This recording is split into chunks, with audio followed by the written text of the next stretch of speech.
Hello, everybody. I'm Elisa's Another Truth on YouTube. Thank you so much for stopping by my channel and withstanding my Bostonian accent. I'm in a royal mood today. So, just to give you a warning that there's probably going to be quite a bit of swearing in here, snark, and I'll also be discussing some controversial and troubling topics of animal neglect, um, disordered eating, um, marital problems, violence, and so on. So, if this content triggers you, please come back another time. I understand it's very triggering and upsetting. So, I don't know where to start with this person. Um, the reason why I want to put my 2 cents in worth is because I tend to, when I tend to see somebody emotionally, that has emotional dysregulation and who's going through a lot, it elicits not elicits, I should say, it evokes emotion from me. It evokes my sense of empathy and care and concern. And um, I want to give that person my support, whoever they are. But in this case, I'm not going to pretend that I'm nice and that I'm respectful of this person. My comments on other people's videos have not been kind toward her or her behavior. And I think calling out bullshit is part of that process. Um, I don't believe in just holding back how I feel, I guess. And I think some of the things that kind of stood out with me with her behavior as of recently is her relationship with her cats, her present relationship with her questionable husband. And I should really put that, I'm doing air quotes right now when I say husband. And um, this international farce of hers that really makes no sense to me. Now, she does mukbangs on her channel. It's still a feature of her channel. She's snarky, she's crass, and she's not very kind and empathetic towards other people generally. Now, I say that very cautiously because not everybody who lacks empathy, they're not necessarily depraved or they don't care about people. But this person really acts with reckless disregard for the people in her life, and I believe she takes it out on herself because I think any kind of behavior like that is also an assault to oneself. She doesn't really go out of her way to protect herself, to take care of herself. I don't think she has the capacity to conceal that whatsoever. And I would say her number one is herself, but it's not in a healthy way. I think a lot of us can have a healthy level of narcissism, and I think that we should have that. We shouldn't get rid of that because that helps us to negotiate. It helps us to um, get resources we need. It helps us to have our own boundaries. Now, Chantal does have boundaries, but those boundaries that she set up for us, that nobody can criticize her. Okay. Now, there is a different level of criticism. There's a criticism when one critically, sorry, debunks something like, if Chantal brought up a lousy piece of research, a researcher might come up and say, no, that's not what it's about. There is a lot of snark on her. She does get snarked on, criticized, fat shamed, but she's kind of done a lot of that to other people. So when people are reacting to that, they're reacting to that behavior. I don't think that these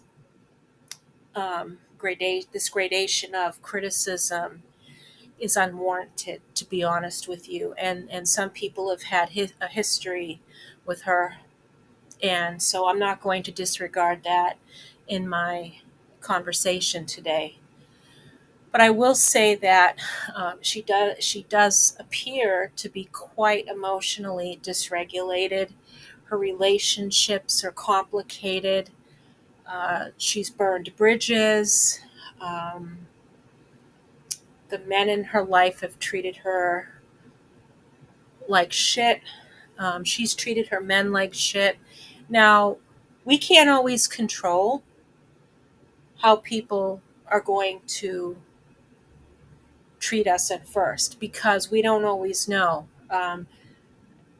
Sometimes people are adept or they're very skilled at concealing who they are, and sometimes they don't show it for a long time, and they can um, take people off guard because of their charm and stuff. There are ways to kind of pick up on that along the way, though. You get better and better at it. But even with me, I have quite a distrusting nature that even I could end up befriending someone who isn't good for me. I try to keep my distance, and I am not the most friendly person in the world because I have trust issues. But I am not going to. Um, I'm not going to convince anybody to be in my life who doesn't want to be in my life. I don't need social media to manipulate people to be on my side. I'm on my own side. Getting to that point took a lot of therapy. It took a lot of therapy. Now, this isn't necessarily about me, but where Chantal lacks this, like she has very poor impulse control. And she gets into these situations where she is pissing money out the door on these people who don't give a crap about her. But she's also exhibiting some parasitic behavior that is indicative of a certain kind of personality. So, listen, a lot of people have transactional relationships all the time.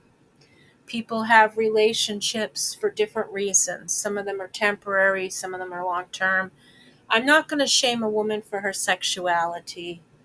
The fact if she slept with 5,000 people doesn't matter to me. Okay, that is her private thing. But what is clear to me is that her relationships in whole are either damaged or complicated because she has that poor impulse control. And I really don't think that she is capable of loving somebody and actually caring about somebody um, that much. And I think that could have a lot to do with what is going on in her mind. It doesn't seem evident in her communications. Even with her fan base, she might say thank you to them because they might be throwing money at her and enabling her destructive behavior online.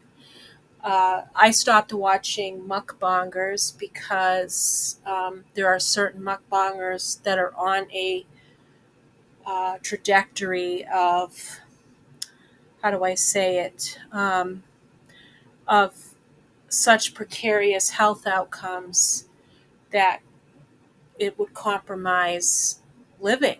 And I don't want to contribute to that. I don't want to enable that. And I've got to separate my own disordered eating and my own imagination about that character. And like with my issues going on, that, having that separation of reality and fantasy is sometimes quite difficult. But I don't watch mukbangers anymore because I don't want to feed into it, so to speak. But I certainly don't want their behavior to make any impression on me, to make me feel like this is how I should approach my own eating. So sometimes you have to break off that toxic relationship, even though it is not really a relationship, it's a transactional relationship. It's temporary. You watch the show and you're done. That's it. And I didn't really have any real connection to those people. And that's disturbing that I did not employ a level of empathy and care when I'm watching people like eating themselves.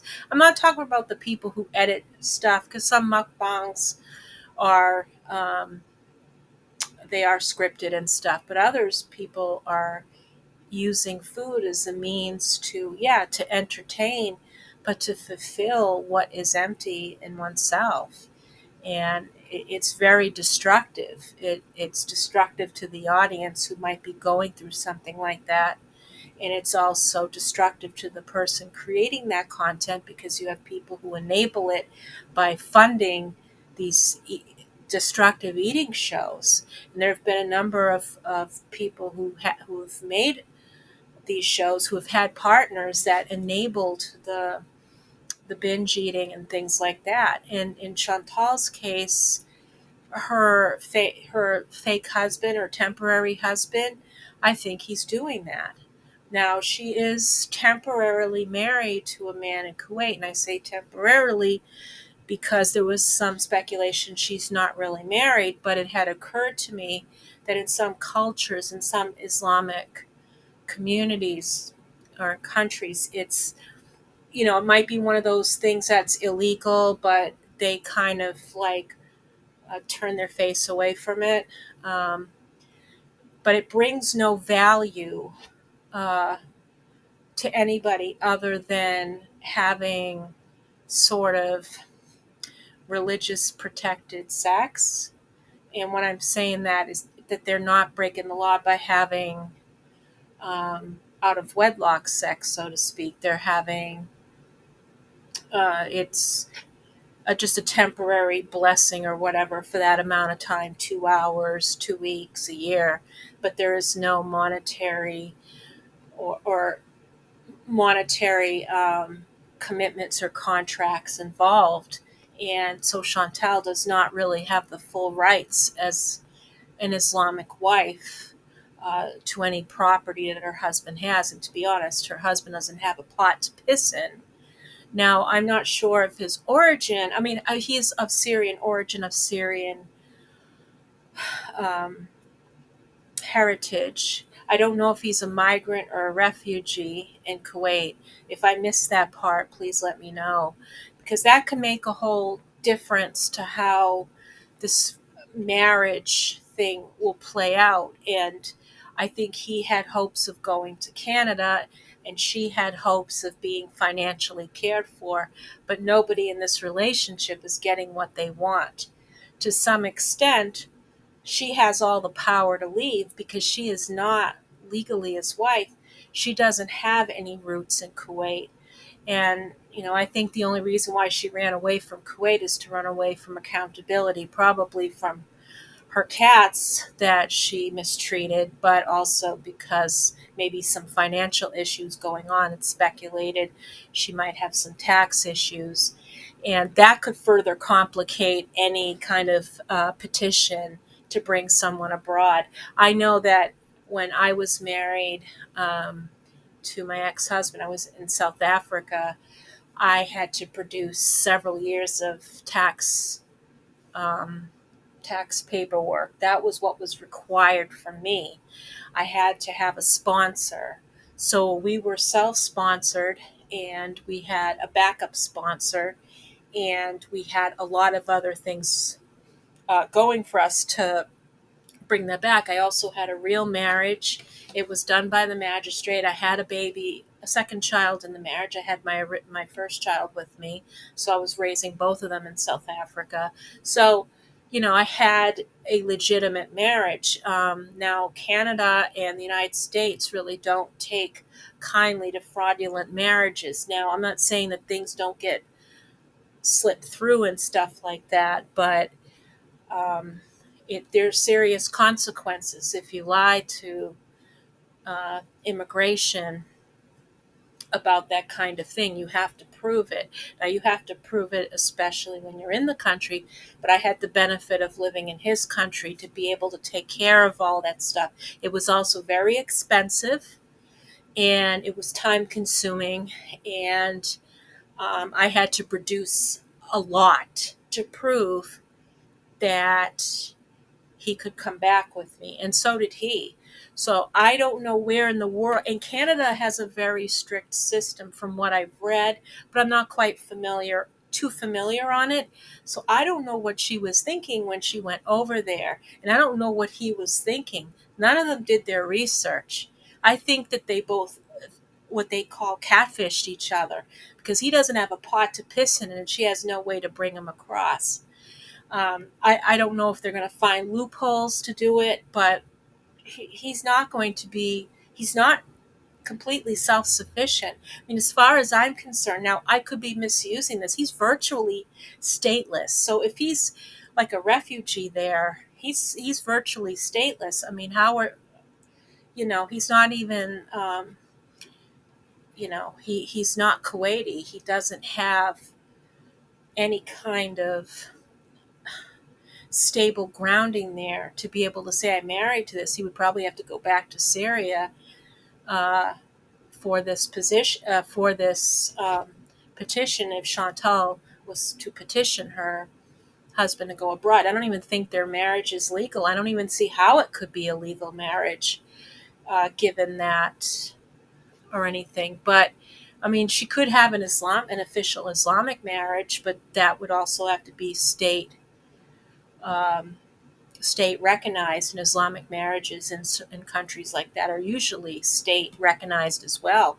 So I don't know what she had planned, but it's fuckery as far as I'm concerned.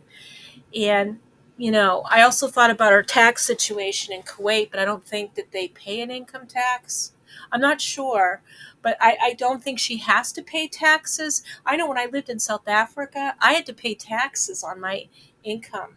I had to pay taxes from the year before I moved there and all of that. And then I had to pay taxes um, to the United States and to South Africa because of my residency status. I mean, I was not exempt. I was not working for an American entity to be able to kind of get out of that. The only thing I really could claim was any taxes that I did pay on goods and stuff. But I mean, you know, um, after several years, that you can only claim up to a certain amount.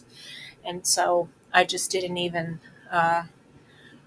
bother. But I just don't see how this is ever going to work out. I don't know how she's going to get past the stuff that she did to T and Sass, or she got her henchmen or her grunts to go after Anne from T and Sass and try to bully her off the internet, and had threatened her and had sexually harassed her with disgusting emails. And something happened around that, and I'm concerned. It's very, very concerned. It's far more serious than it seems. That is really depraved and disgusting. And to think that Chantal could have anything to do with it, well, it's possible. And then she mistreated her cats. They were severely neglected, especially BBJ. I'm more familiar with BBJ's story, but that cat had been severely neglected for years, not properly fed.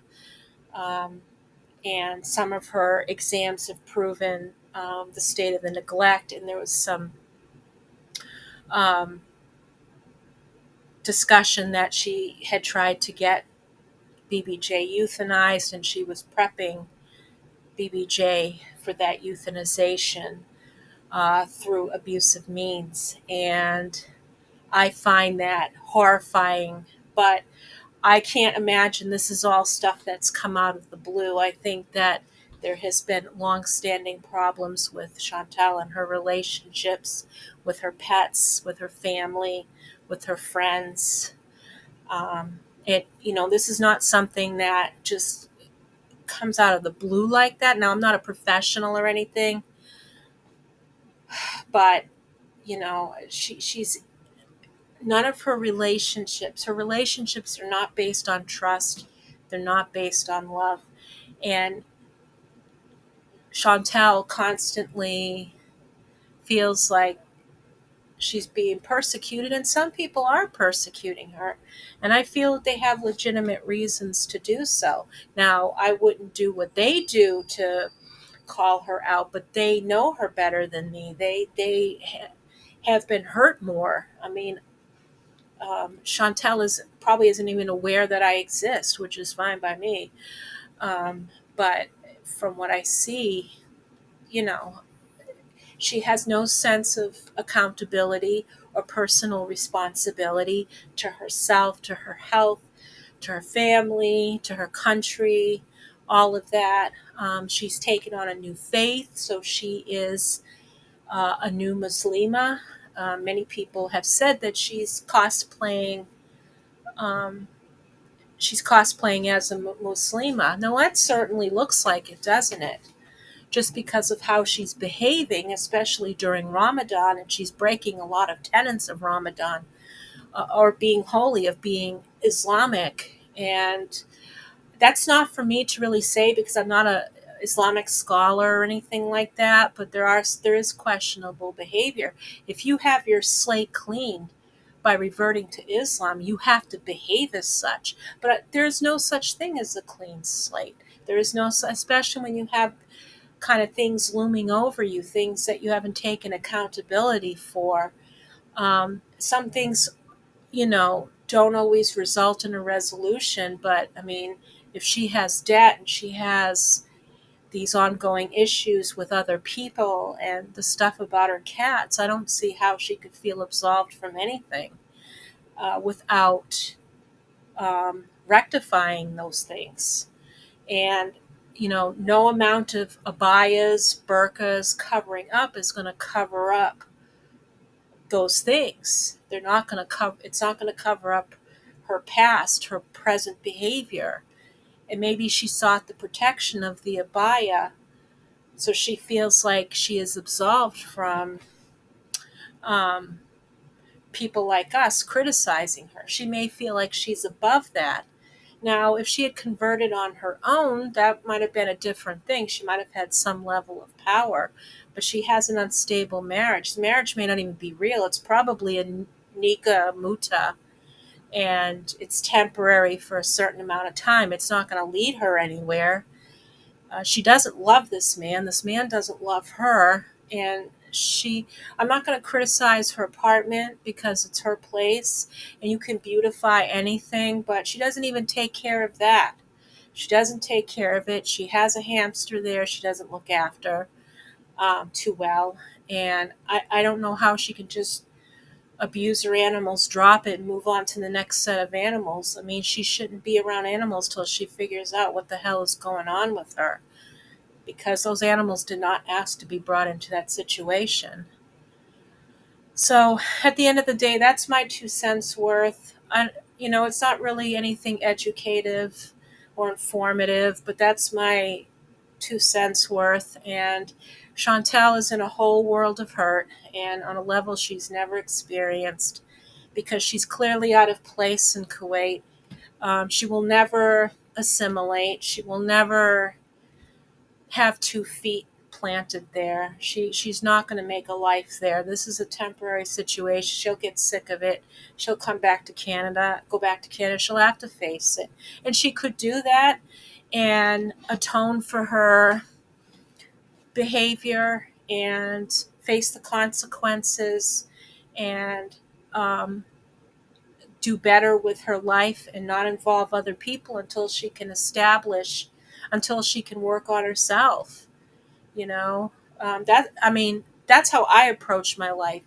Of course, not with animals because I didn't abuse animals, but I'm saying that my relationships, I refuse to get into one until I sorted myself out. Yeah, I go on dates and stuff, but to have a serious relationship at this point is quite nerve wracking. And besides, I love my singlehood. But it takes time. It takes time. She doesn't emotionally need a man.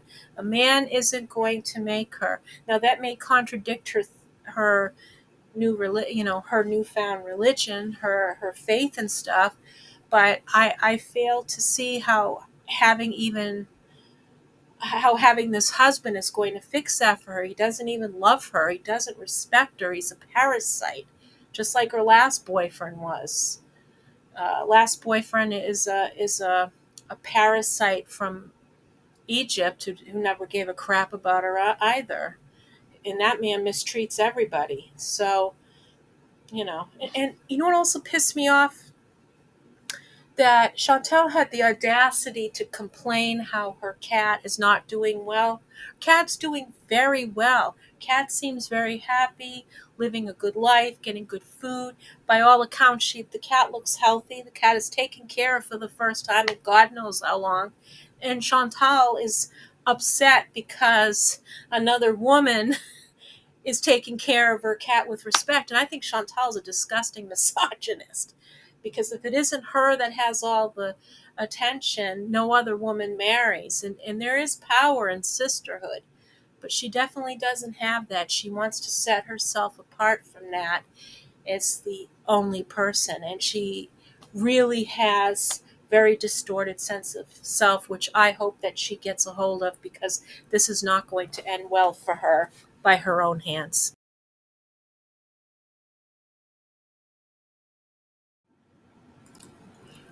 I just wanted to add that in haste, I left the first part of the video quite annoyed and emotional, and I just thought about it the last few hours since I've made it. And I think I want to add something that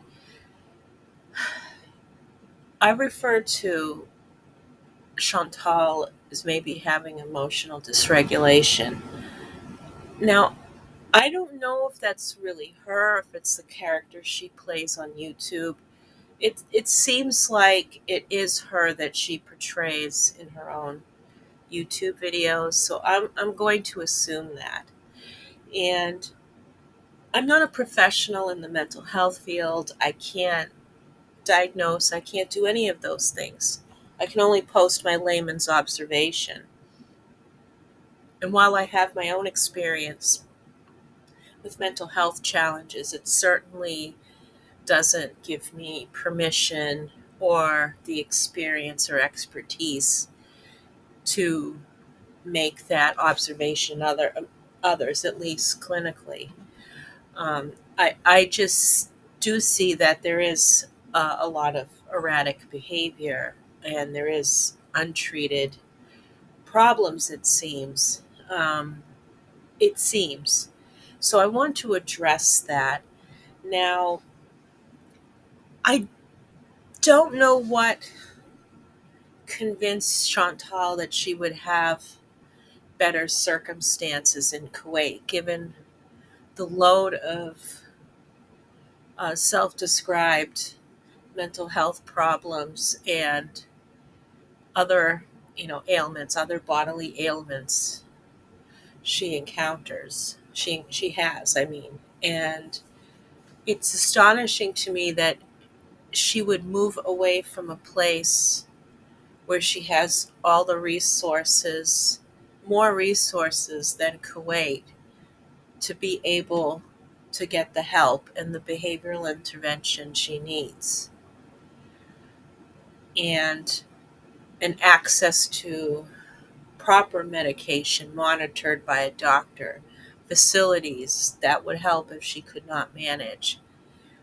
It's just astonishing to me that she would go further and further into this unstable world of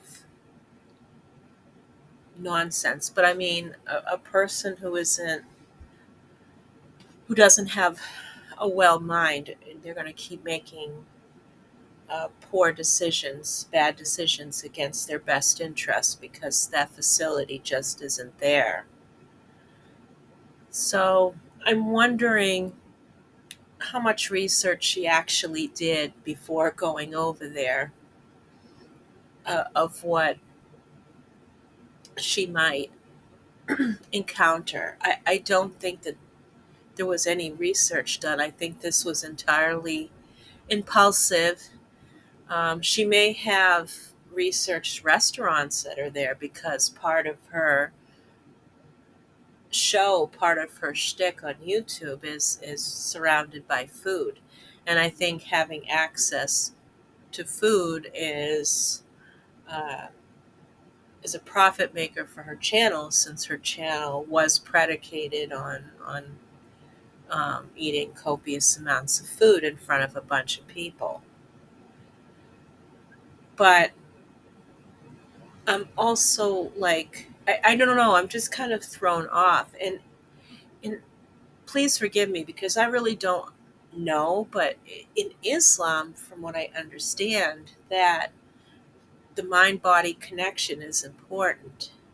I mean, the overall wholeness and wellness of the human being is an important thing. I mean, that's as well as cleanliness, organization, personal organization, and all of that. I didn't get the impression that mental health itself was haram or anything, because that, you can't help that. I do think culturally it's stigmatized, and there's proof of that across the globe, and it makes it hard for people to acknowledge that they have this problem and they need help with it. They may go to their original, like their primary care physician for that, but a primary care physician isn't an expert in treating mental health disorders or mental illnesses of any kind. So I'm not sure that if Chantal is saying that she has mental illness, she's admitted that. She doesn't say what it is, which is fine. How is she accessing services in Kuwait? What is that going to mean in the long term? Because in Kuwait, I think at one time I read a research paper. I accessed a research paper, or accessed research, that because of stigmatization, I think patients are reluctant to go to a particular center because they're afraid of being stigmatized for that, like by the community, whatever. And then going to their primary care who can't really treat what's going on. And so there is sort of like a mental health crisis. And sometimes religion can has an impact on healthcare outcomes. There is research on that. And some people may find that treatment with mental ill with a proper doctor, and say they're religious, not, I won't say leader, but they're um, religious figures, help them feel better. Now, I haven't seen any research on that. I'm just going by what I've heard in conversation with others, and I have to respect that experience. So I think that Chantal has opened herself up to a world she doesn't know, to a man who isn't considering her best interests. He himself may use his religion ignorantly or even cunningly to manipulate Chantal, and he might be ab- abusing her or neglecting those needs. I do not believe that her temporary husband thinks about her best interests whatsoever. I mean, that is clearly evident given all of the facts, because no self respecting man, whether he is Islamic, whether he is Christian, whether he's Jewish, whether he's Hindu, whether he's atheist, doesn't matter. No self respecting man is going to pull a physically unwell, mentally unwell woman out of their home country, the protection of their home country, invite them to their country where there are no resources or lack of resources or barely any accessibility to resources to continue that wellness journey.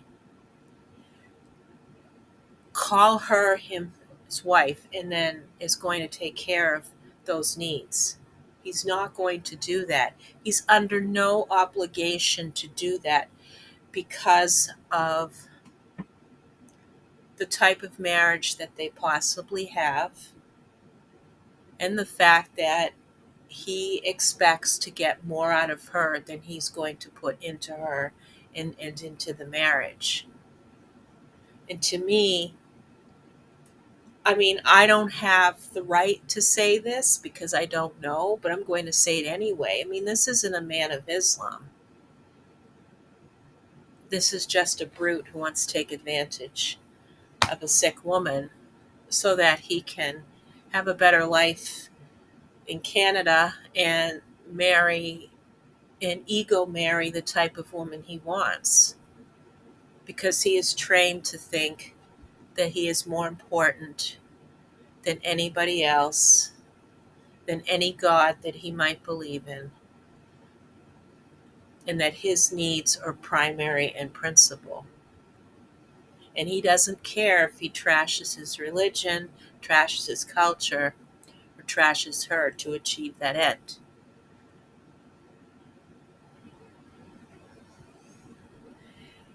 He could be the biggest barrier at this moment to her healthcare journey, to her recovery. But it seems like some men in her life have been exactly that, have been a barrier. I don't think she is capable of distinguishing between who is a man that will consider her best interests, a man who loves her, and a man who just wants to take from her. In general, men like this do not deserve to have wives, have families. I could go on and on about it. I have a lot of anger around this. But that is practical. You have to take care of yourself, and Chantal has to take care of herself, because these men will not take care of her. They want ego marriages with young virgins. They do not want middle-aged women who are overweight, who are gluttonous, while the middle-aged woman is deserving of love and respect and dignity. These disgusting men will not value her. And she goes exactly for the men who treat her like shit.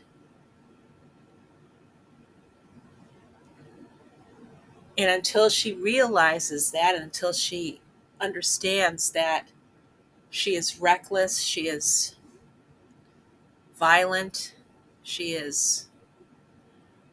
could be violent with your emotions, she's neglectful and a danger to others, she still has the opportunity in Canada to get better. She still has the opportunity to put her life together, hold herself accountable, get treatment, go to legal aid to see what she can do about the stuff that she's pulled on here, that she's in a lot of legal trouble for, it seems. Put it together, make amends somehow, pay restitution, and all of that. And don't adopt animals you can't take care of. Don't associate with people you can't be a good friend to. It's as simple as that, right? It's all she would have to do is go back to Canada. She has everything she needs in Canada. She can start all over again. And yeah, she might be the most hated person right now on this side of YouTube. Quite deservingly so, but it doesn't mean that she can't hold herself accountable for these things and get the help she so desperately needs, because she's not going to get that in Kuwait. She's not going to get that. Her barrier is her fake husband. Her barrier is herself. And the fact is that she um, cannot move forward in Kuwait. She won't. She won't be able to do it. And her situation there is temporary itself. It's precarious anyway. She has nothing there. She has nothing there to stay for. Nothing. Absolutely nothing. And she will be a victim of her own undoing if she keeps up this charade. Because the lack of health care, the lack of proper treatment, the lack of working on oneself. I mean, having a mood disorder shaves years off of people's lives if it's not properly treated or diagnosed and treated. That is researched facts. That is facts. Those are facts, I should say. Um, and as far as her religion is concerned, she can still be an honorable Muslima back in Canada. She would have that right to do so. And it may not be with a husband. She doesn't need a husband to validate her life or her existence. I mean, she doesn't act like she's a married woman anyway, or a married Muslima anyway. Reaching out to other men to discredit other YouTubers? No, not at all. Um,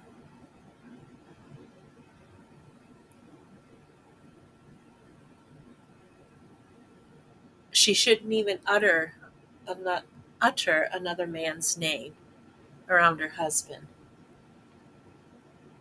There should be mutual attention paid to each other.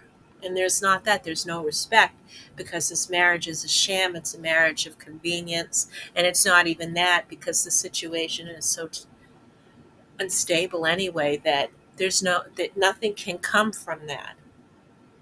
At some point, something is going to give. It's either going to be Chantal's body that gives out, or this stupid relationship of theirs that gives out. And I'm horrified at the prospect of those things happening for her, because I know what that's going to mean.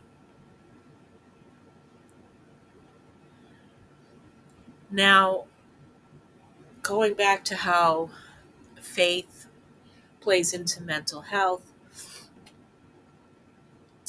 in the Sufi order, or in Sufism, there is something called Sufi psychology that does integrate the mind, body, and spirit. In Sufism, the person, I would not say, is consumed by the Almighty, or consumed with the Almighty, or intoxicated with the Almighty, because I don't think those are appropriate words, given that they are essentially haram in Islam anyway. But that a Sufi's devotion is toward the Almighty. That is the principal. That is their principal guiding light, so to speak. And I could be wrong. And the other aspect of being a good Sufi, not being a good Sufi, but being a Sufi, is dedicating one's life to the betterment of others. And that's through charity, it's through giving, it's through um, kindness, and through care. I think that, humans tend to be self-motivated to doing those things to kind of feel better about themselves. I, I don't have faith that human beings are so good that they embody all of these enlightened and holy traits. I don't see that, but that is my own perspective. I see people as they are, not as I want them to be. And I could personally myself could never be a Sufi because I'm not educated in Sufism. And I have attachments to things in this world. I have attachments to my family.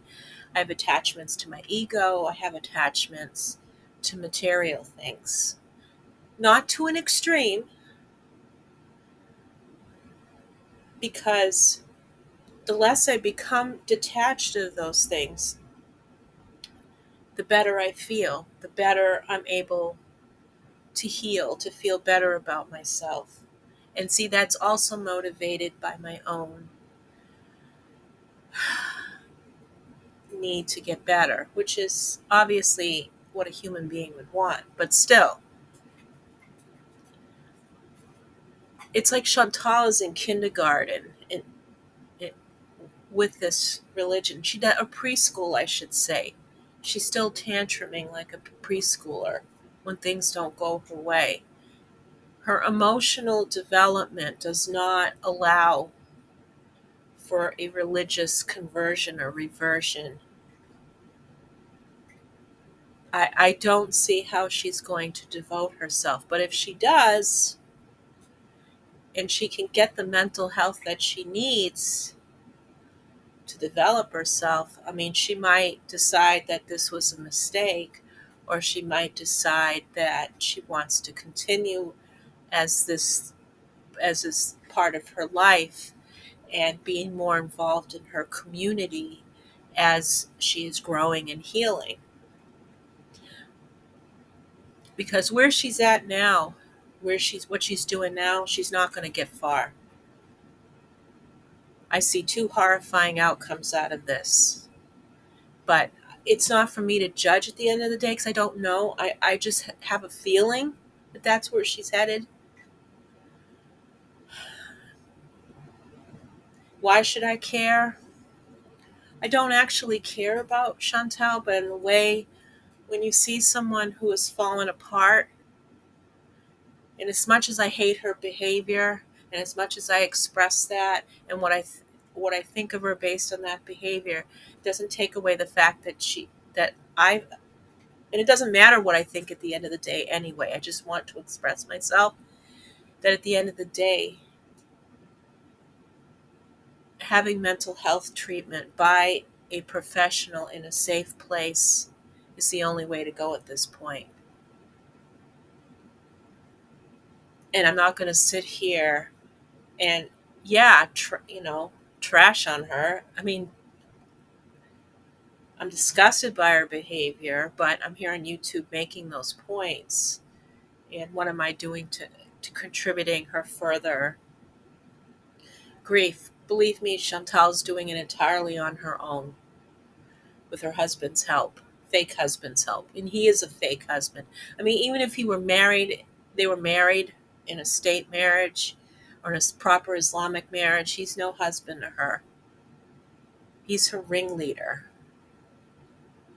And there's obviously no respect between the two. She is still very entrenched in her Western perspective, which she should be. But she should be doing that in Canada and not in a place where that it's not welcome. There's certain standards, it's a certain type of culture. She's not equipped to handle it. She's not equipped to assimilate, to do it, because she is so emotionally erratic. And she can lose focus very easily, and it can get her into a lot of trouble.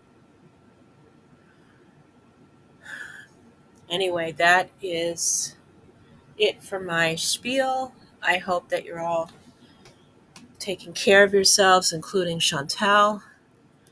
Take care. Bye for now.